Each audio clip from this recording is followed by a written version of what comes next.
வீட்டில் வயசானவங்களும் முதியோர்களும் இருந்தால் அவங்கள ஒதுக்கி விடாதீங்க.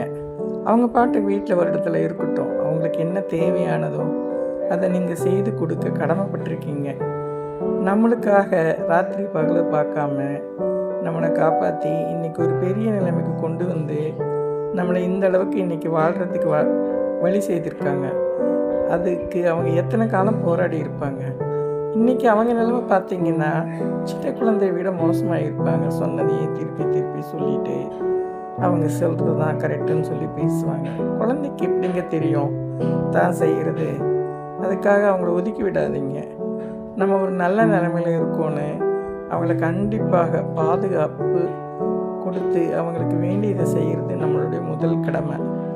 அவங்களுக்கு செய்கிற ஒவ்வொரு விஷயமும் நம்மளுக்கு திரும்ப கிடைக்கும். இனி 20 வருஷம் போனால் இந்த விஷயம் உங்களுக்கும் வரும். இன்றைக்கி கலிகாலம். எங்கேயோ உட்காந்துட்டு கம்ப்யூட்டரை தட்டிட்டு இன்றைக்கி கூகுளில் சில விஷயங்களை பேசி தெரியாத விஷயங்களெல்லாம் தெரிஞ்சுக்கிறீங்கன்னா காலம் கலிகாலம்.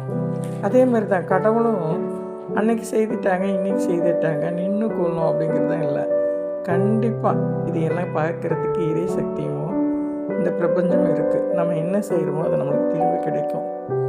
கண்டிப்பாக நீங்கள் செய்கிற நல்ல செயல்கள் உங்களுக்கு கண்டிப்பாக திருப்பி வந்து சேரும்.